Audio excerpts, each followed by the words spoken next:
Diesel Core, good evening. How are you? Welcome to our second call of the month.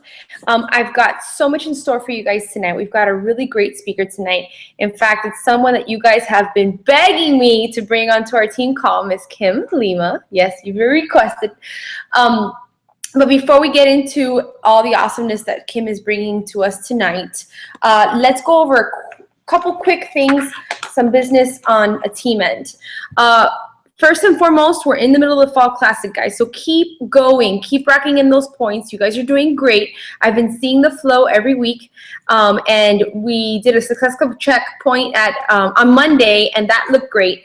Also, check out the team vision board party that we have posted today. That was the exciting news of the day, where Success Club qualifiers for November will get early registration on that. So remember, we only have 40 spots open for that workshop. And if you want to be a part of that workshop, make sure to get Success Club qualified so that you have early registration. Number two, we have Autumn that will be on our Diesel Nation team call next week. So exactly a week from today, mark your calendars, get anybody and everybody that could possibly be interested in Hammer and Chisel on this call. It's going to be crazy awesome, okay? And it's just a real privilege for us to be able to host the co-creator of the program. I mean, that's a huge deal. So let's represent. Three, tomorrow night I'll be hosting a business opportunity call. Today and last week I posted a couple of pictures of myself announcing this business opportunity call, but do not hesitate to create one of yourself and plug them into the call that I'll be doing tomorrow. Get out there and announce it. The people that you want to invite, so you could also personally invite people to this call. The people you want to invite are the ones that have asked you, what is this coaching thing? Or maybe perhaps have been interested in a workout program or don't quite understand what it is that you're doing these days. They see you talking about these workout programs, they see you talking about this opportunity, but they don't quite get it. Those are the ones you definitely want to plug in to this business opportunity call. I promise I will keep it under 30 minutes. But I know that it's a sure shot way to get them to clearly understand what we are about. And number four, I want to announce our diamond, our newest diamond to the team, Reina Orozco. Woo! Way to go, Reina. She locked it in last week, and that's really exciting news to have a brand new leader on our team. All right, so without further ado, I am going to introduce to you Kim Lima to our team call. Kim, thanks so much for being with us tonight. Kim is the founder of her team, Fitspire Empire. She's a mother of two, married to her husband, Orlando, lifetime 9-star in her first CBC, and a 2-star in her second CBC. She's a Success Club 10 legend, which means that for 24 plus months straight, she has hit Success Club 10 or more. If that doesn't sound amazing, well, get this. She also averages about Success Club 20 a month. So yeah, she's a badass. She's sponsored 12 Lifetime Diamonds in her entire Beachbody career. And tonight she's going to talk to us about how she has branded herself, successfully branded herself. Many of you guys know her as Chick Fit Kim, right? How she's been able to brand herself and build her business on social media, which is a big deal. I a lot of times feel like social media is about 80% of our business, right? So that's the work that we do here, where people, the Weight Watchers, the people that are out there waiting and watching and checking us out, and we never know who's looking. Those are the people that count. And us being consistent on social media, we talk about it all the time, especially now in social media bootcamp and new coach training, how vital it is to remain consistent and to have a plan when it comes to social media. So you guys requested to hear from Kim Lima, and she's been on my mind because she's the perfect person to target a lot of tough questions that I have tonight, not just for her to answer, but for you to kind of get a gut check on where you stand when it comes to your business and what you're really putting into it, and whether or not you're really stepping out of your comfort zone and deciding that you're going to make this happen and that this is your business and you're going to grab a hold of it. So, Kim, are you unmuted?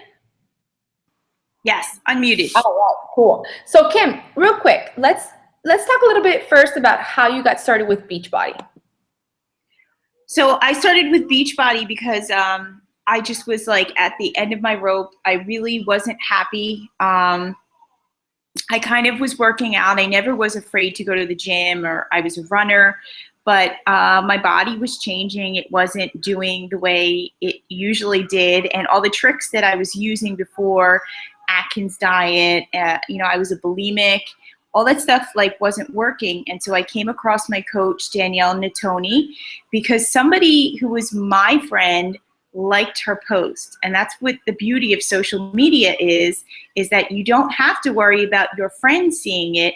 It's about who likes your post and who comments on it, because then you get a whole new other population. And so I talked to her. She invited me to her group. I was an Amazon customer. So I know a lot, sometimes my coaches are like, oh, they bought from Amazon. And I always like, I think I turned out pretty well. And so I love the group atmosphere. I saw people drinking Shakeology, of course. And it was enough to make me say, hey, I want to try that. And I tried it. And within 10 days, had energy. 30 days, had no bulimic episodes. Started developing these crazy abs that everybody kind of knows me for. And then I joined the business. And I joined the business thinking, I'll just be a discount coach. But I think a lot of people say that because they're afraid that they're going to fail. And so it's like this cover, like, I'll just be a discount coach.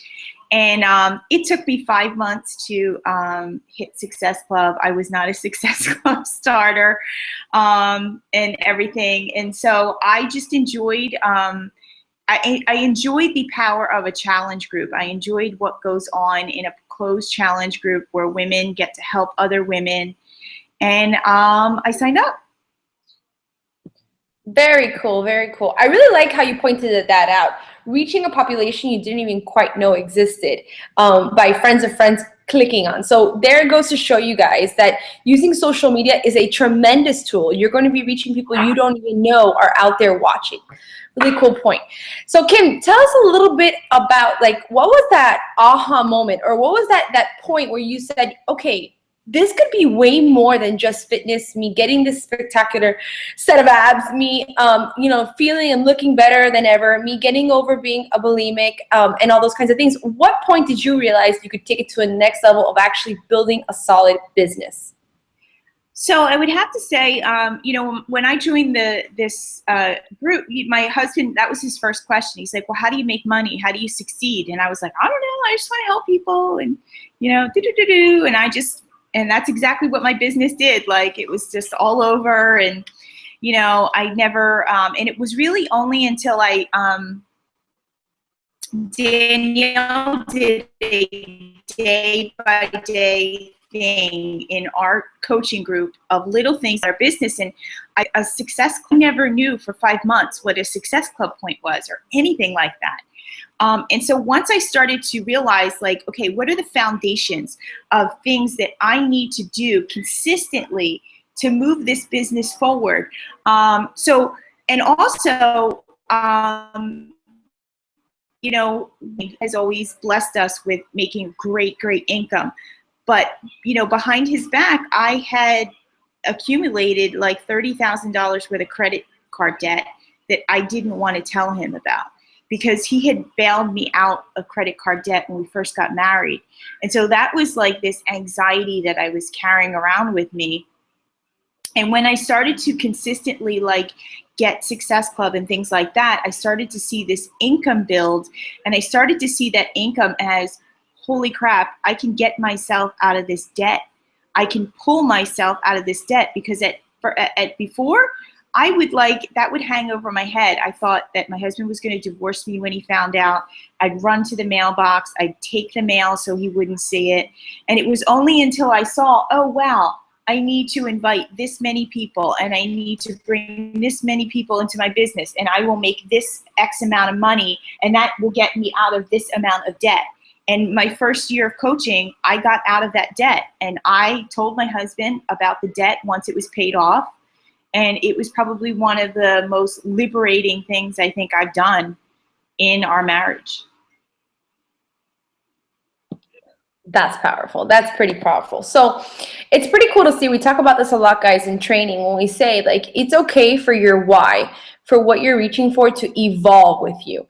I think, like Kim, a lot of us, myself included, start this journey out on a fitness level. And at one point or another, you realize, well, this could bring in something, this could solve some kind of problem that I have, okay? And you guys know my story very clearly. It was a tummy tuck I wanted, you know? But that was my why. That was what had emotional ties to it. What Kim's talking about, she had an emotional tie to the fact that she did not want to put another burden on her husband, and that made her react. So, you know, we're in new coach training right now for November. We worked very heavily on the why, and I want you guys just to note at this very moment how important a why is, because had it not been for a reason Kim wanted to really dig herself out of a hole, she wouldn't be where she is at today, and tremendously successful at that. So with that being said, let's go into the meat of the conversation today. What Kim's here to help us learn about, not just all of you, but I'm you know, I've got my notepad and my paper and I'm ready to take notes, because I also feel like I could use some tips from her. She's a high earning Success Club point coach. She's hit Success Club point consecutively. She's branded herself. Her followers on her like page, I mean, I couldn't even tell you the number, but I know it's over 10,000. She's got a following on Instagram. She knows what to say to trigger interest and for people to tap into what she's doing. So with that being said, Kim, first I want to ask you, what are your top 3 tips when it comes to branding yourself? So my top 3 tips for successfully branding yourself. My first tip is you need to figure out who you're speaking to, because every time you post, you need to have that person in your mind. And it's going to sound strange. Started my page, I was really talking to myself. And so when I put those motivational things, to this day, when I still talk in the morning and I still do like a motivational post, that's really to me. And so who am I? I'm, somebody who is over 40. Like, I really don't want to talk to 20-year-olds. I don't know what to do with 20-year-olds. I mean, I'm glad if they want to join my team, and that's great, but that's not who I brand to. Like, my brand is, women like 35, 40, who feel like they've had kids, they still want to be sexy, they still don't want to like hang up their sexiness and put on an apron and they're their moms. A lot of my people are people that like never had like a major weight problem. I don't deal a lot with women who have like 50, 60 pounds to lose. I deal with women who like are in that 10 pound to 30 pound range, who just have kind of let things go and they don't know when they let things go, and the more specific that you can get, and I think there's something called creating your own avatar.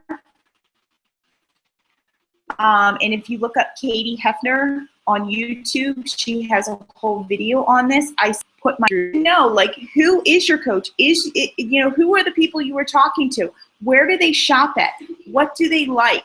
I think one of the biggest mistakes coaches make is they think that they have to be all about health and fitness. And if that's true, all you're attracting, especially on Instagram, is like It Works people and, like all different kinds of distributors. And there are millions and millions of people out there. But if you're only talking about fitness, that's all you're going to talk about. And so the first thing is definitely know who your person is you're speaking to. And it's fine if it's you, because chances are when you bring people in who are like you, especially your coaches, it's so much easier to deal with. I know that there's color coding and you deal with other people's personalities, but man, when you bring people in that are just like you, it is just so much easier to create a culture and build and help them build as coaches. The second tip I would have is you need to make sure that your message is consistent.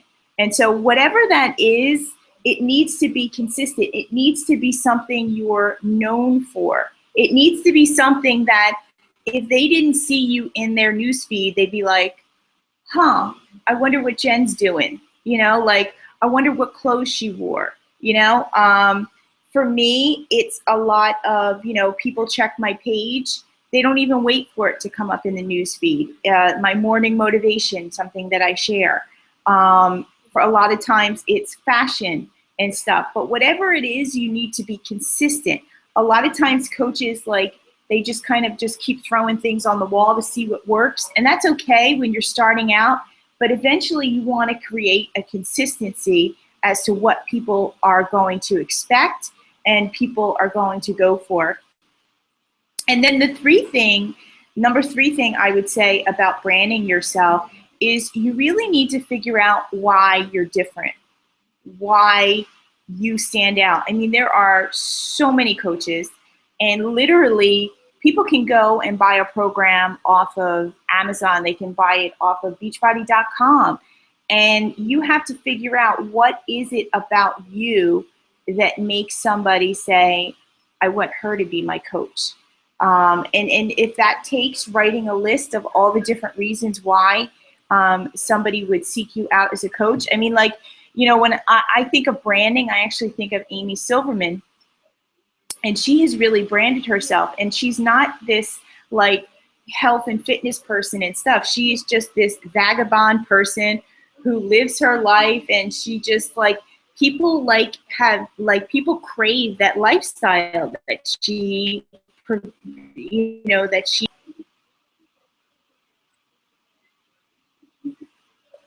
So that's 3. Perfect. All right, you froze for a second there, but you're back. Okay, so to go over real quick what she mentioned, the 3 top tips for branding yourself. Who are you speaking to? And I loved when you said that, because I can't tell you how many times I'm posting something and I'm really talking to myself. Like, it's really the motivation to get me going, or the things that I probably need to hear that morning, or the things that I'm struggling with. And you're absolutely right. What is that? What's happening with that? I'm giving someone out there a way to connect to how I'm feeling, because they're going to feel the same way too, and we're going to work well together. So I love that one. The second one was message is consistent. What are you known for? So you want to have a clear and concise message. And then 3 is, why are you different? There's almost 400,000 Beachbody coaches in our network. What makes you different? Tap into that, because everybody has something. Really cool. Thank you for that, Kim. All right, the next question I have for you, tough question. I hope you're ready for this one. What are your tips for gaining followers on Facebook like page? So I know you've got a ton of followers right now. And I personally struggle with the like page. I feel like I'm having a hard time getting my numbers up. So what would be your tips on that?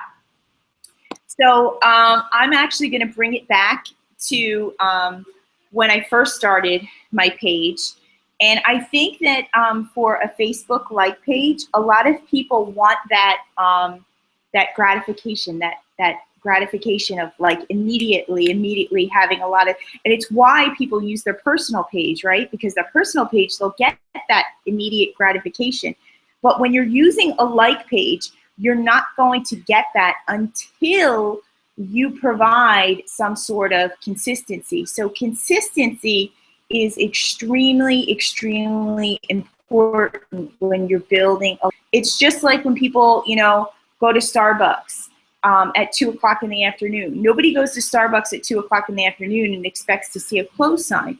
They should not go to your page and not see you for like a day or 2 or whatever. There should be certain times of the day that you show up.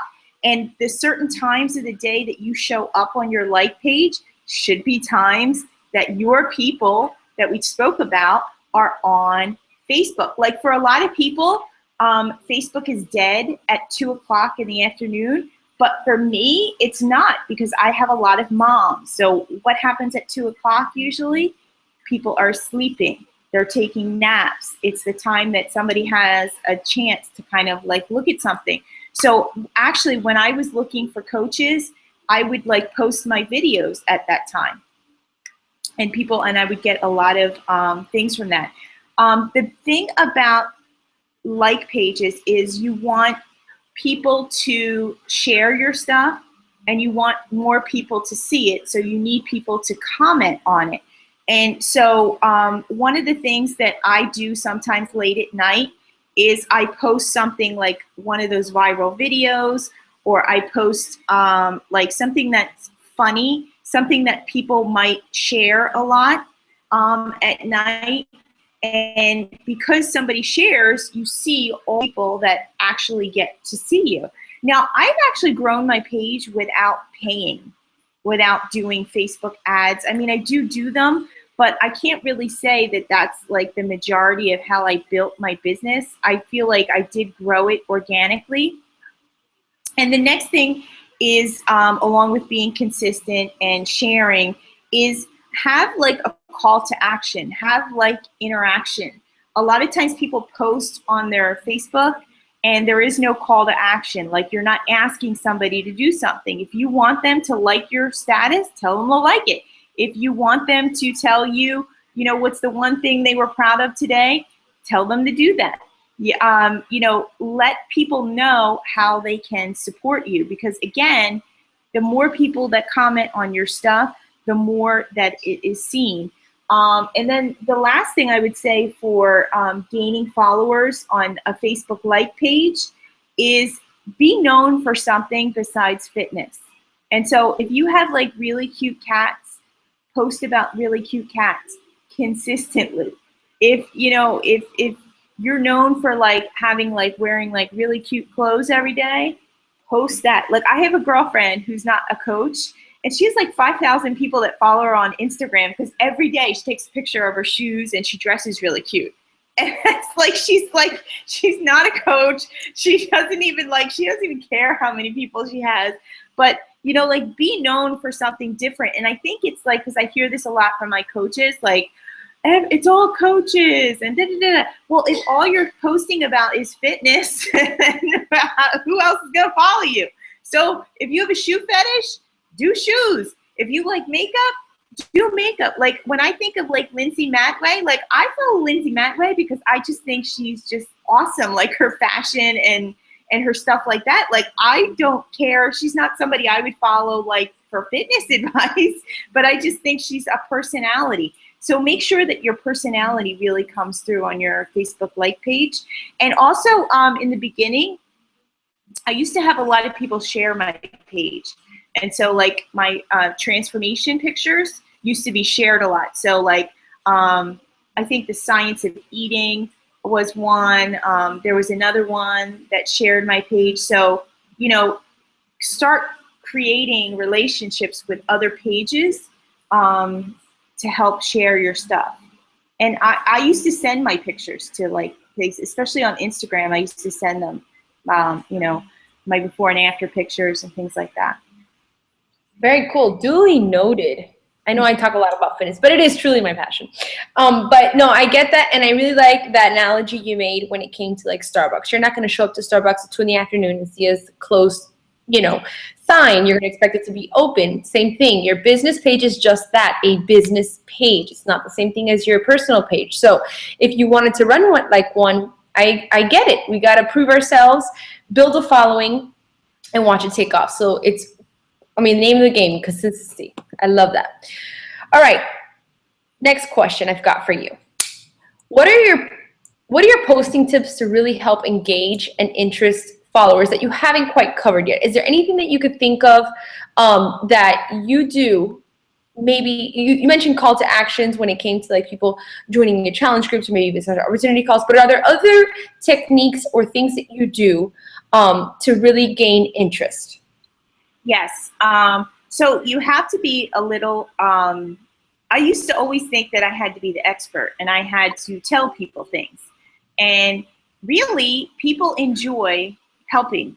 People enjoy talking to you. People enjoy giving their opinions. And so I had to really kind of soften myself a little and ask people opinions and ask people like, you know, hey, I'm not sure about this lipstick color. Like, what do you think? And it doesn't even have to be about fitness. Like, a lot of this stuff that I have on my like page aren't fitness related.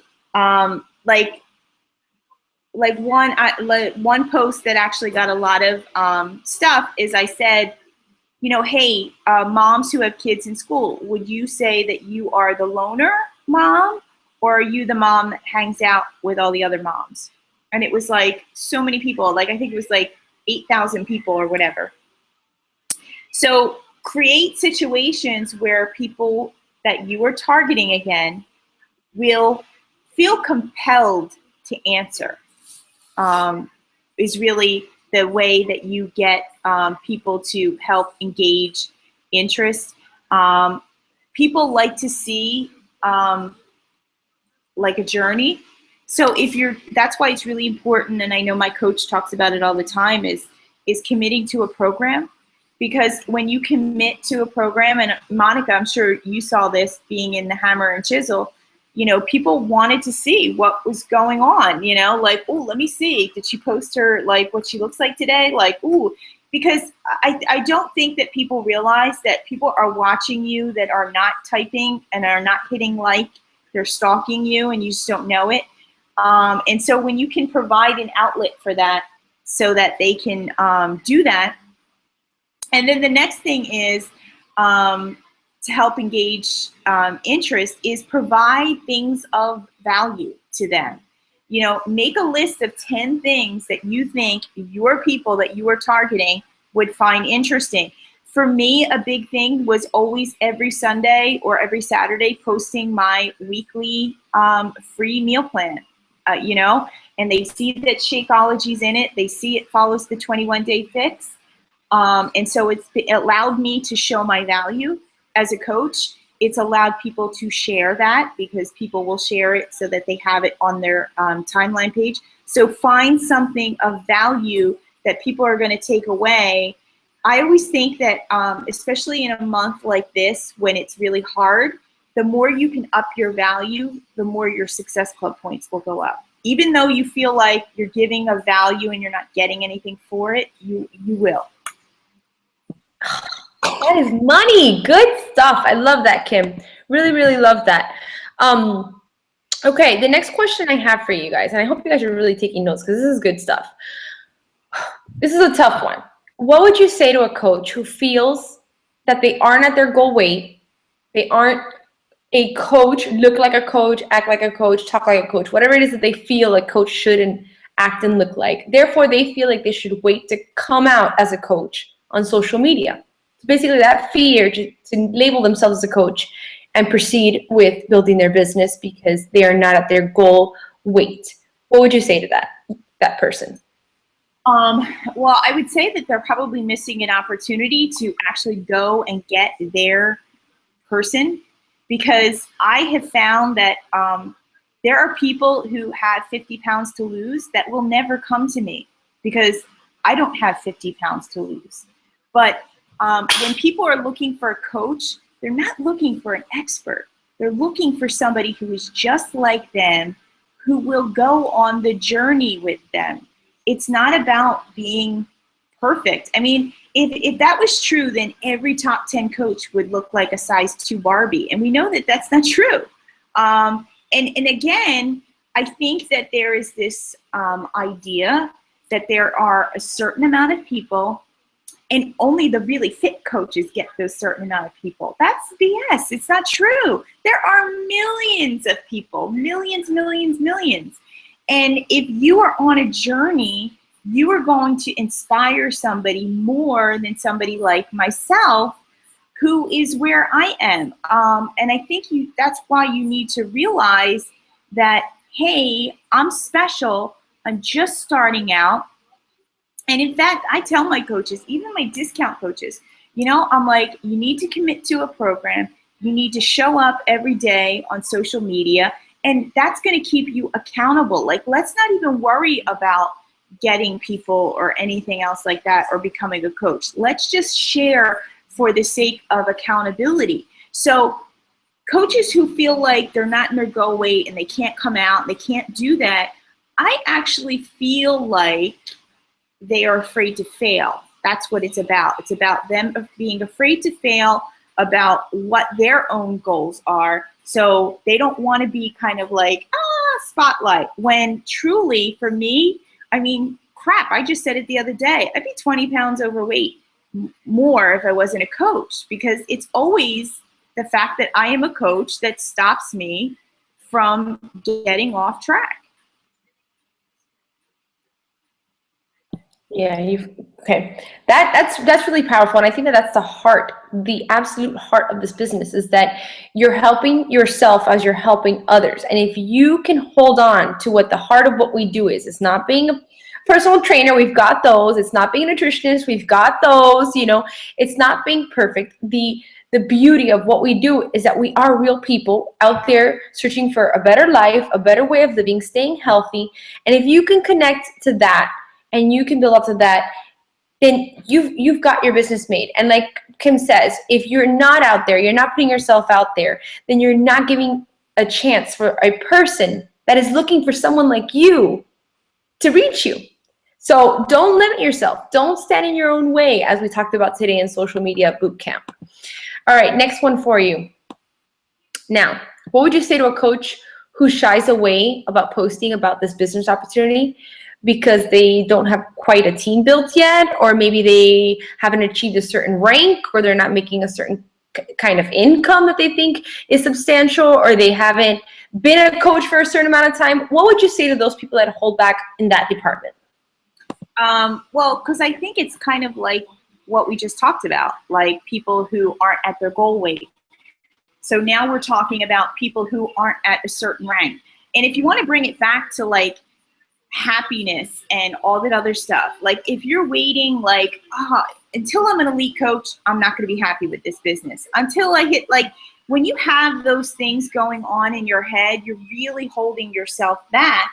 And I still to this day join me as a customer or a coach because of a feeling they get from me. And it really doesn't have to do with what I look like, and it really doesn't have to do with how big my paycheck is. And let me explain why. The other day I made a post, and the post had nothing to do with money. It had nothing to do with being an elite coach. It had to do with the friendships that I had made during coaching. And I had 2 people reach out to me and say, hey, I think I want to do this coaching thing because I'm missing that in my life. And so I think you have to go back and realize for yourself, why did you become a coach? If you became a coach to be accountable, there is somebody else out there that will be a coach because they want to be more accountable. If you became a coach because you want to make a side income to get yourself out of debt, there is another person who is they don't share their own story, and they figures don't, and they sell themselves short because there is something awesome about them. There is something awesome about what they found in the coaching experience, that is what's going to actually be the connection that gets people in. And I think that, I always tell people this. So I was one of those coaches who really didn't share about like coaching lifestyle and all this other stuff. And Lori Stewart did. And Lori Stewart and I started out at the same time.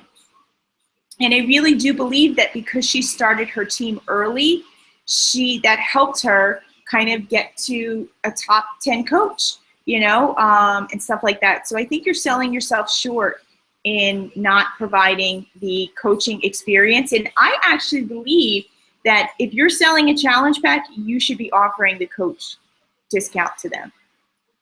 Absolutely. For sure.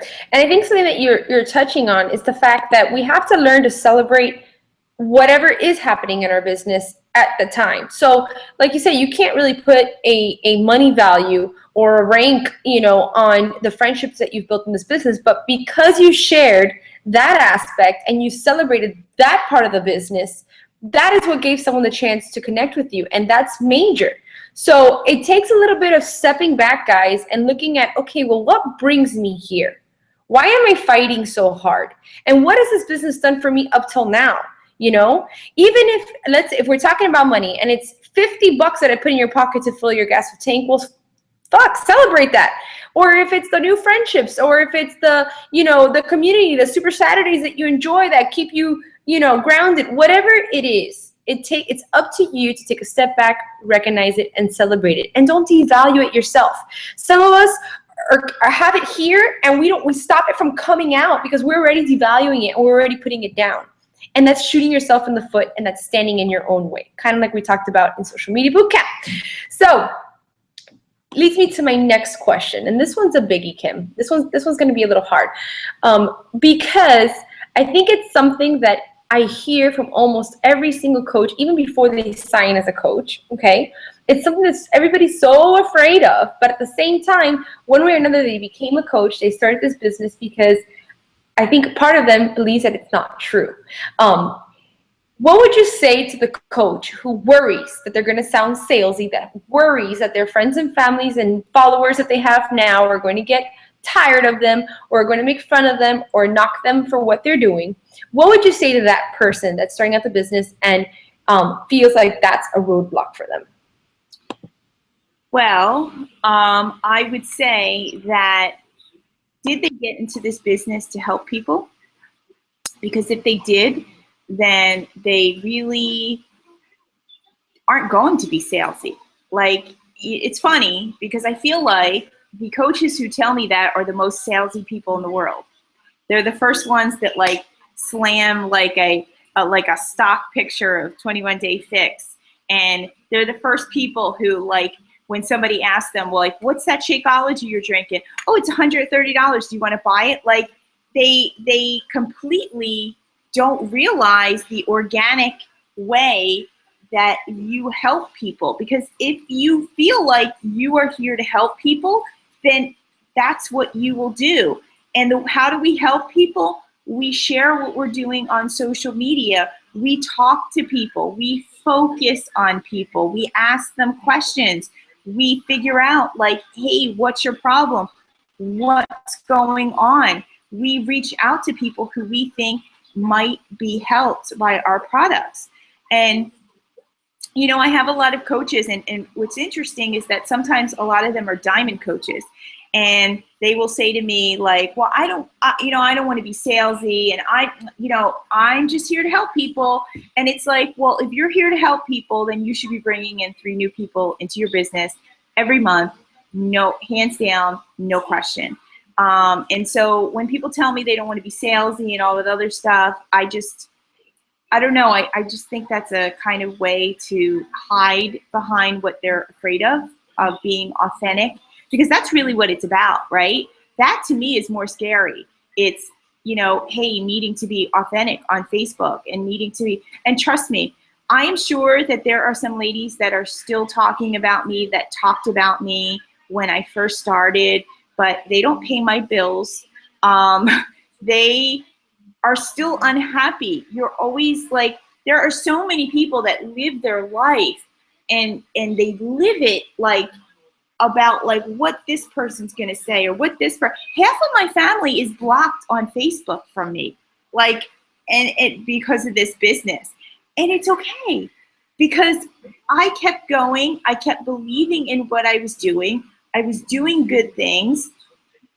And I think it's just a shame that people really allow like those roadblocks to kind of stop them. And honestly, my coaches that without a doubt hit Success Club and without a doubt hit Diamond and without a doubt move their business forward are the people, it's like a switch in their brain that goes off and they go, I don't care. Like, I have one of my coaches that I think like her turning point in her career was, let me see how many people can unfriend me,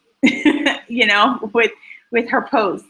And I swear, when somebody gets that in their brain, like they just don't care what anybody thinks, and they just feel like they know they are doing the right thing, they just take off. I like to say all the time that, I think we set the tone. I set the tone when I talk to people about this business. They don't set the tone. They're not going to tell me what it is or it isn't. I am going to tell them, because I'm the one that's been doing it for 4 years. I'm successfully building an at-home business. I'm in the best shape of my life. I'm present with my kids. All these amazing things have happened in my life. I set the tone. I know what I have. And it wasn't always like that. Obviously all these things came with time, but it was that belief and that vision and that certainty and conviction that I spoke to people, even when it was just on a fitness level, because it did help, our products, Shakeology, our programs did help me get in the best shape of my life.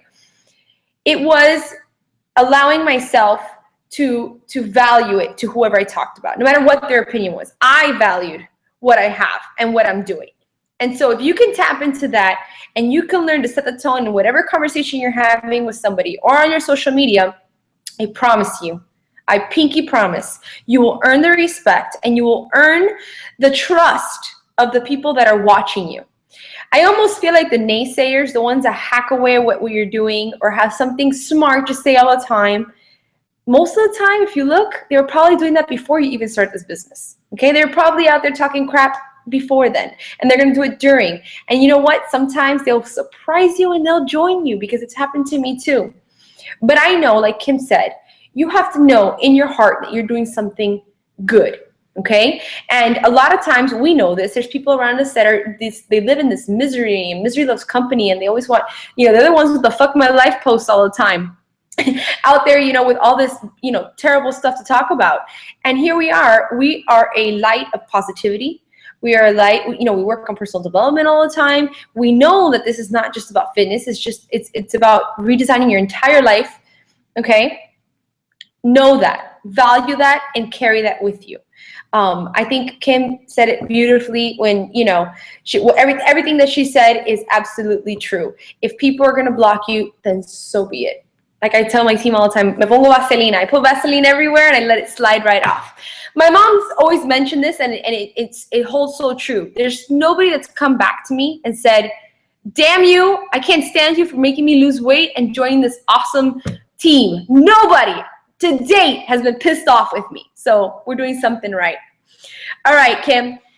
So you tackled some really, really tough questions. And I'm going to tell you that they were questions that came straight out of our boot camp, straight out of what people were thinking and feeling. And, I want you guys to also note that when I put that post, you probably noticed that a lot of veteran coaches came in there and said, well, I used to feel that way, but today I feel like this.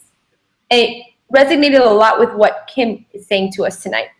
And I hope you guys take that in and take it in with faith and trust, because I promise you that the learning curve is almost obsolete if you just decide to believe and have enough vision for what you want, and your why is powerful enough to carry you there. So Kim, 2 more questions I have for you. I just want to know, like, with everything you've been through, with everything that's happened, what are you most proud of to date in your business or in life in general that has happened up till now since becoming a Beachbody coach? So what am I most proud of? I am most proud of probably the last 6 months of my career. I kind of fell in the elite rankings from number 18 to now we're ranked number 54. And I really have found my true passion in why I do this. I am going to tell you that when I first started this job, I really needed a lot of recognition. And in fact, I was very much, that's the only thing I lived for. Like, let me be an elite coach. Let me be this, let me be that. And it really was about me. And eventually when you start to have a team, you start to realize that in order for your team to grow, in order for your culture to grow, it really does need to be about other people. But you at yourself need to kind of put yourself together so that nobody's filling up your holes. I always think of it like a bucket. And if your bucket has a ton of holes, you're constantly, whatever you put in is just going to run right out. And so I really needed to kind of work on myself a lot, and I did that. My business is not like super, super crazy the way it used to be, but it's okay because I needed to take a step back. But what I am most proud of are my coaches. On the leadership ladder, I am an organizational leader, which means that I have team leaders on my team. I have team builders. I have team builders that should be team leaders. The only thing that they're missing is like 300 to 400 points from the weak leg. And so what that tells me is that what I'm doing is being duplicated, and it's being duplicated on a bigger measure. And so that's what I'm really proud of. I'm proud of that I have been able to kind of hit bottom, kind of hit a point in my career where I just was really deeply unsatisfied, and really bring it back to the point that I'm finding a really good balance as to what I do and why I do it. It takes a lot of guts to say that, and thank you for sharing that with us. You're saying that, and you're saying that it happened in the last 6 months, and you had to do a lot of personal growth and a lot of seeking. What is there any specific personal development or anything that you did within this time that really helped you just, find yourself again and come back up? So I think we always say like, oh, you should do personal development every day. And I really don't think that most coaches do it every day. And even if they do it every day, they're not doing the right kind of personal development. And so that's the first thing I did. I really kind of did a lot of personal development on leadership, like what was this culture that I was supposed to create and stuff. And then for me personally, Les Brown is just kind of like an amazing person. I don't know what it is about his voice, but on YouTube, he has a program called Shoot for the Stars, I think, or Shoot for the Moon. And it's 14 lessons. Each lesson is 30 minutes. And it kind of changed my life. And in fact, whenever I hit like a dull moment, I always kind of will go back to that 14 days, because it will really change your life in terms of that. And for me, every time I do my hair and makeup, as you can see, I didn't do it today, but I have gotten into really listening to personal development while I do my hair and makeup, because it's something I do every day. And so therefore it becomes entrenched in my schedule, and it allows me to better be a servant to people, because that's really what I am. I am a servant to people. And, you can either look at that servant label as something really great, or you can look at it like as your slave. And how much personal development you do, I think, is your perception of that word. And so for me, Les Brown and Joel Osteen are my two dudes that I listen to the most. Love it. It's funny because Becky raves a lot about Les Brown, and I think she was talking not too long ago about that same set of lessons that she listens to. So there you go, folks. Well, thank you, Kim. I mean, I know I took a ton of notes myself tonight. This was a very impactful call, and I am thankful that you took the time to talk to us tonight. I really hope that everyone took a lot of golden nuggets out of this. We'll be recapping it in social media boot camp and going over any questions and anything that you guys may have. But that is all for tonight. I will let you guys go. Kim, thank you. Love you. You were awesome. And recording will be up in shortly. Thank you, guys.